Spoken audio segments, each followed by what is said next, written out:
It's the after talk. After talk. It is the after What's talk. up? I'm meeting after Crossroads. What's up? After Crossroads. It's the after talk, y'all. It's the after talk. What's up? What's up? What's up? Hello, hello, and how are you doing? Welcome to Upward and Onward Presents our meeting at the Crossroads Music Series, After Talk.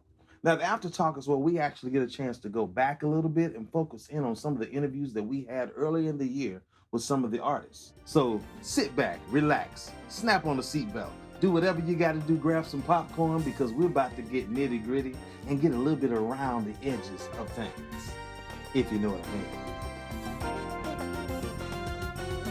Burgandy Williams, the R&B powerhouse, is an Atlanta, Georgia native coming from a long line of singers. After a very competitive run on the UK smash hit X Factor, Burgandy returned to the US and is an Apollo Theater regular. Welcome back, welcome back, welcome back, welcome back. Oh man, oh man, oh man. Well, we have such a treat for you today. We have Miss Burgandy Williams, the lady herself, Lady Burgandy. This is episode 2, part 2. Now, this is episode 2, part 2. We had episode 2, part 1 with Kwame Michael Remy. And before that, we had an episode 1, part 1 and 2 with Cody Jenkins and Mike Hammond. And we want to discuss a few things with this wonderful R&B powerhouse that maybe you don't know about, or things that you wouldn't know about her if you have heard about her before. A funny fact, and what I found out in that time, in that area, was that we actually went to high school together. Burgandy Williams is from Atlanta, Georgia, as you heard earlier, and I'm from Atlanta, Georgia. Welcome to Atlanta, welcome to Atlanta. And we went to a school called North Atlanta High School of Performing Arts. We were singers in the performing arts choirs. They had a beginning choir, intermediate choir, an advanced choir. They had a show group, touring group.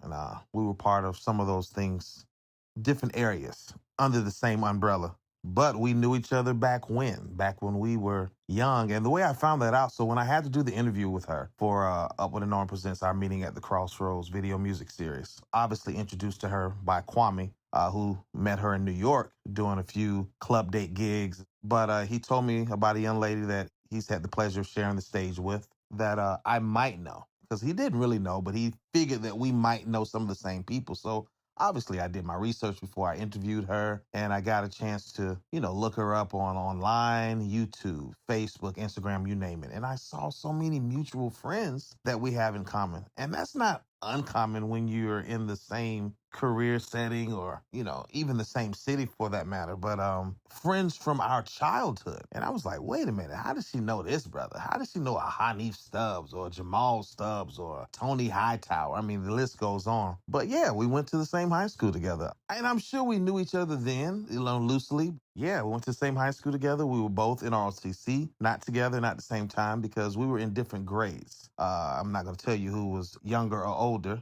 but we were in different grades. And I'm sure we passed each other in the hallway. It's so crazy to say. But we're going to talk to her and see if she'll introduce us into a private area of her life to find out a few things about Burgandy. And then, of course, my favorite thing, we're going to talk about drinks. Maybe see what her favorite drink is. Kwame Michael Remy is going to be joining us today as a co-host. Since he knows Burgandy very well through the music industry in New York, he's going to join us and help me host this situation and talking with her. She has such a wonderful personality, and I think with a personality that big, you had to find 2 other men to counter her. So, one was not enough. But we're going to talk about a lot of things that she's gone through, a lot of her experiences, and piggyback off of some of the episodes before, speaking about The Voice and, the music industry. And just see what Miss Burgandy has to say, Lady Burgandy, that is. See what she has to say, along with Mr. Kwame Michael Remy, the human Rolodex of New York City. Cheers. Cheers. What Oh, you happy drink? cheers. Really? That's how you gonna do us?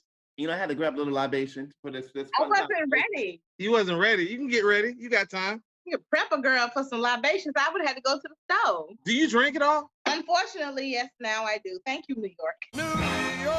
Okay. I just wanted to see.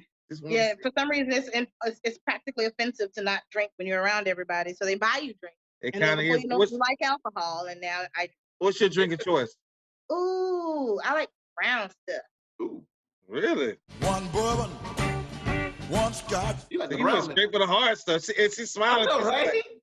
I was thinking she's gonna say white wine, Riesling. She said the brown liquor. I like the brown stuff, the hard things, the stuff that knocks you out at night. They give me heartburn.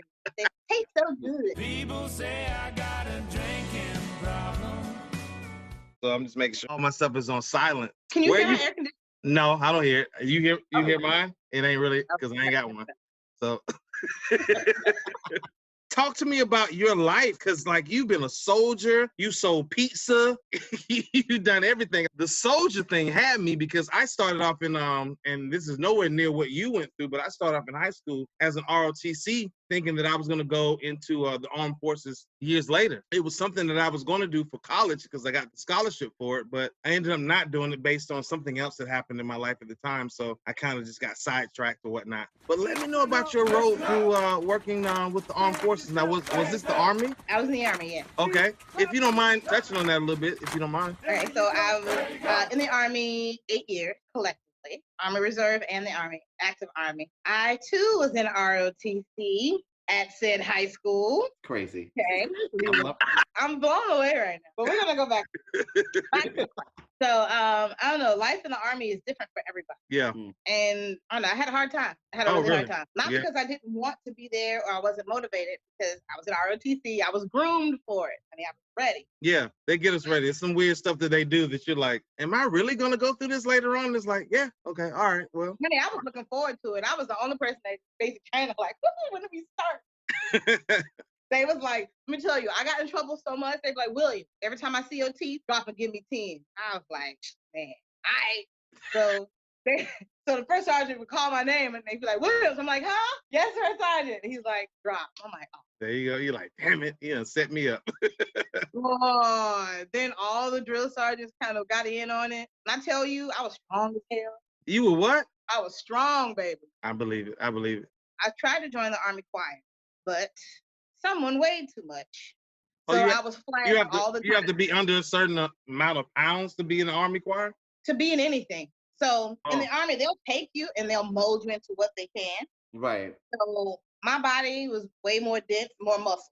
I was into weightlifting in high school. So I didn't meet the height weight requirement. So I was flagged, even though I could pass all of my, I could pass all my push-ups, my runs, my sit-ups, all of that was no problem. But the problem, pass. If you're still not within that weight restriction. The height weight ratio.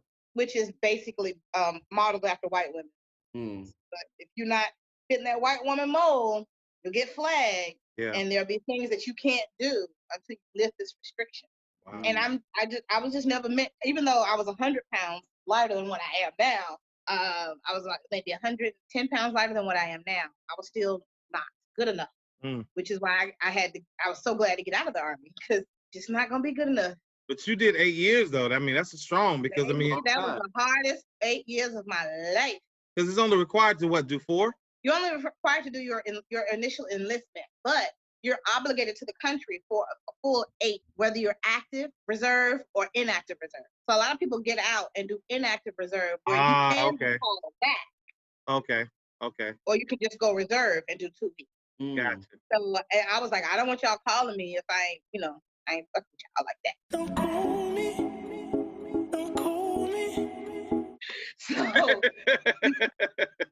So I went reserve and did my little 2 weeks a year, 1 weekend a month. I did that up until the war started. So now I am a war veteran. Wow. Oh my God. Well, thank you for your service. Thank you for your service. Yeah. Thank you so much. You do it. Yeah. Thank you for the service. So when did you move to New York? Because I mean, I met you in the last year or two, but you've been here forever, lighting up the city here in New York. I moved to New York in June 2014. My grandmother had passed, and the only reason I came, my original intention was to move to New York right after the Army. But my family needed me.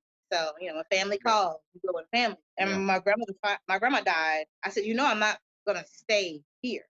I was like, if you gone, I'm gone. So after she passed in 2013, I gave myself a year to go and follow my dreams and live my life. Because I always kept saying, my life would start when I moved to New York, because up until then, I'd lived for everybody. Yeah. After my grandma passed, I was like, okay, it's finally my turn. Yeah. Now, wait a minute. I know that you also had a residency in London. Can we talk about that for a minute? There was a hot club. Sure. So I met up with a promoter online after X Factor. X Factor. Wait. Yeah, I was on X Factor 2018. You can't just skim over that. You were on the X Factor in the UK? Like it was just something. Right? Yeah, I just went to Kroger. Like a glass of water. That's amazing. I went to the UK to England for one reason, just to do like a scouting mission and trying to see what kind of work I could drum up. I had an unfortunate incident with someone who was going to be my manager, and things were turning bleak, and I was trying to figure a way out without, having called on somebody to say, come pick me up. Yeah. I got an invitation to audition. So I guess they saw me on Instagram since I was over there online a lot. I ended up auditioning and ended up staying there for 4 months. Oh, wow. So I hustled there just like I hustled in New York. I was singing in pubs around the countryside. Had a couple gigs in Wales, and then started X Factor, and that was fun. Tell us why you should be making records right now. I feel like everything in my life has pushed me and propelled me into this moment. I couldn't even get close to this far in the States. What held you back in the States? Life happens, honey. Okay. If I could have told me yes a long time ago, I would have. It was TV, and I knew it was TV, and I took it as TV. I wasn't devastated but I made it the top 25. I'm proud of that. That's amazing. I would have made it farther had other things had happened, but those were beyond my control. With those type of shows, I mean, it's television. Yeah. And it's not always about talent. We as artists forget that. Right. Yeah. It's firstly a TV show. Secondary, the actual participants come third or fourth. There are so many other things. And I knew where I was on that priority scale. Plus, I was an American on a British show. So I'm like, I'm not going to be expected to go but so far. I find as Black artists, soul artists, R&B artists, jazz artists, blues artists, where you can struggle in America to find your niche and to find a place to perform your art. I find that in Europe, more than often, they're open to Black performers coming over and sharing your artist. Now that is very true. Yeah. That is very true. Those are the TV people. Right. So, of course, we already clowning. She is the personification of Army Strong. But she makes it sound so fun, even through trials and tribulations, from being homeless, staying in shelters, discriminated against in high school, and even later on in life. She sees the lighter side of things. Shoot, Army sounds tougher than I thought. I might have really dodged a bullet there. 8 years? Nah. We salute you, Burgandy, and all the other soldiers, active or inactive. To accomplish what she's been through, being overseas on a talent competition, and making a life over there for a little bit under a year, I have to applaud her. Standing ovation. But I must say, these amazing stories and anecdotes must have you on the edge of your seat waiting to hear more. Did she do all this alone? I'm really good at being by myself because I am most of the time because it's New York. My apartment is on the 13th floor. I sit high above so I can judge people when they walk by. So I'm doing pretty good. I've got my Xbox. I shoot people when I'm frustrated. It's all right. You did your stint with X Factor. You did a reign in the UK, London, or whatnot. Then you came back to the US. You did a run with the Apollo, correct? Oh yeah. Oh yeah. Let's talk about that. Okay, so I have been on the Apollo stage since 2009, back when I was still in Atlanta. They held auditions one time at the Roxy. Oh wow. Okay. Yeah. Yeah, and me and my boyfriend at the time went, and I got in, and it was just like, okay, well, you got to come up to New York. And that was my first time coming to New York. So I came in for those 2 or 3 days, and audition, got on. So I've been on and off.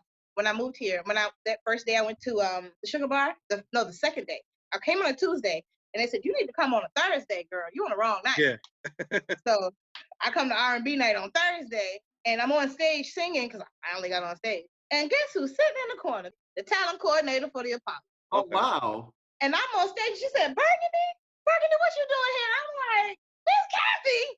And she was like, oh, you coming back? I was like, you know I'm coming back. Shoot, I just got here. So then I tried again. That was 2014 is when I started again. And it was hit or miss. Yeah. And I had a couple mentors along the way. And finally, I never won first place until the very last competition where I won top dog. Yeah. And it was just a long time coming. That's cool. She is a hoot, y'all. And the stories just keep coming. So let's do a recap here. She completed the Army, 8 years. She did the X Factor UK. She was one of 25 finalists. She performed a few times at the Apollo. Huh? Wow. Just wow. It seems she's the true definition of being all that you can be, finding a way of making one. To have this journey, to get this far, and she's still standing, I'm in complete awe of her determination. And she's only an arm's length away from success. I wonder what's her take on how she's made it this far after going through all these stumbling blocks or whatnot. Let's see. I've had so many people tell me who I am, who I should be, how I should be, where I should be, when I should be. Being that I'm a passive aggressive person, more passive than aggressive. I got singled out a lot growing up, in high school, in the Army. I got picked on a lot because they see my humble exterior, but they see a big black chick. And it was just like, ooh, a target, somebody I think I messed. So I had a really hard time. And there was a lot of self-doubt. I didn't think I could sing. I didn't think I was good enough to sing in front of people. I wanted to be a singer, but I kept having people tell me no, putting me back in beginner choir. I kept my passion hidden in my heart. So when I got out of high school, I joined the Army because that was what I was told I was expected to do. I got a government job. I worked for the IRS because I was expected to get a government job. I did everything I was expected to do, but I was miserable. And this is the poorest I've ever been in my life right now. But it's the happiest I've ever been in my life. Yeah. Some of the stuff that you just said, you know, how getting picked on or pushed. High school was really hard with stuff like that. Like, Atlanta ain't no joke. When it comes down to, if people feel a certain way, they're going to let you know. They're basing it off what your exterior is and how you handle it and how you respond. You know, if your exterior is tough, they're going to try you a little bit until you keep coming back at them, and then they'll let it go. But if you can't take that kind of stuff, man, I mean, people speak about bullying right now and what it all entails, but I don't think it's nothing matched to what we used to deal with back in the day. The only difference between then and now is we fought, and nobody ever told us we couldn't fight. Exactly. We'd be like, let's take this outside. We'll see you after class. We're gonna have a fight today after school. You done had two times you said that to me. Let's do it. Here, yeah, like you said, everything's gonna be more time. Meet me at the school bus. I'll see you at the bus stop. That's all it was. But now these kids are they're just online bullying, make people cry online. And exactly. Yeah. Exactly. And it's crazy because I used to it was easier when you could just choke your bully in the hallway closet. You said choke. These kids don't have that kind of access. You know what I'm saying? Wait, did you say I'm weak? Wait, you said choke your bully? My bullies didn't last long. Well, shoot, if you were choking them out, I'm sure they didn't last long. They didn't last long.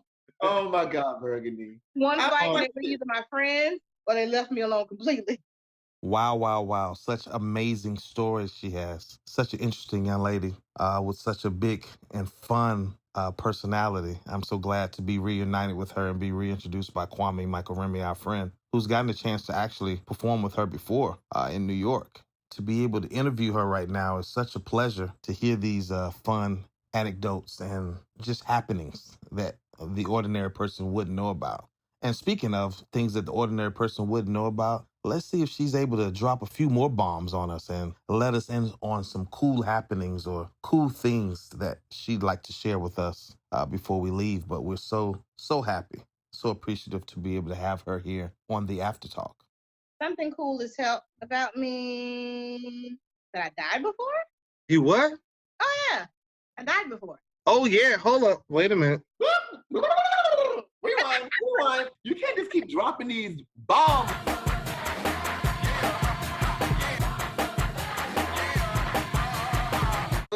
Oh yeah. On them. Matter of fact, I've had a very interesting life. It was actually when my sophomore year in high school, I broke my arm. Was it my junior? No, my junior year in high school. I broke my arm playing with my sibling on a bunk bed. Sometime during the surgery, the anesthesia wore off, and I woke up during surgery. And I remember hearing them say, "Is she up? Oh shit!" Next thing I know, I'm shivering. My whole body's like seizing on a cold metal cart. Oh, and wow. My feet are vibrating on the edge of the cart, so my heel hurts, and I'm freezing cold. And ironically, because it was at Grady, My grandmother worked at Grady. Grady. She was at work. She was upstairs at work, and they didn't tell her. They didn't even tell her I was out of surgery, so they didn't tell her I was sick. I don't know what they were waiting. I was convulsing and I was coming away. Right when I woke up, everything was all weird, you know, and I could barely move, but I could move my head. A nurse opened the door. I said, I'm cold, but they had putting the thing down my throat, so you couldn't really hear you. Yeah. Couldn't really talk. She looked at me and freaked out. Like, I legit scared her. She ran out and then called some other people. They had to pick me up off of this tray and put me in a bed, and they wheeled me out into the hallway, and I went back to sleep. I was exhausted. So when I got upstairs, I told my grandmama, because grandma was in my room when I got upstairs, and I said, I died. And she was like, what are you talking about? I'm like, I died. I literally died. I woke up and scared the crap out of the nurse because she thought I was dead. I freaking died. So apparently when anesthesia wears off, if you're still in surgery, they hit you, you know. They weren't prepared. They overdid it. Oh, wow. Do you remember anything from that? Like how people normally talk about a white light or anything like that? You just remember the cold. Okay. I remember being on that cold slab, that cold gurney. Cold slab? It was a metal gurney. It was a metal gurney. That's intense. Cold slab. Listen, there is a covering on your life. Yeah. There is a covering on your life, and there is a. Oh, honey, I almost died a couple times, so that was the only time I actually died. So I figured I was meant to be here. Well, on behalf of Upward and Onward Productions, we'd like to thank you for hanging out for our meeting at the Crossroads After Talk. Now, your attention and time is much appreciated, and we look forward to having you checking in for more later on. Remember, success is only an arm's length away.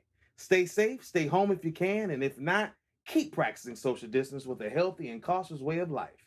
Upward and Onward, folks. After Talk. What's the haps? What's the scoop? What's going on? After Talk. It's the After Talk.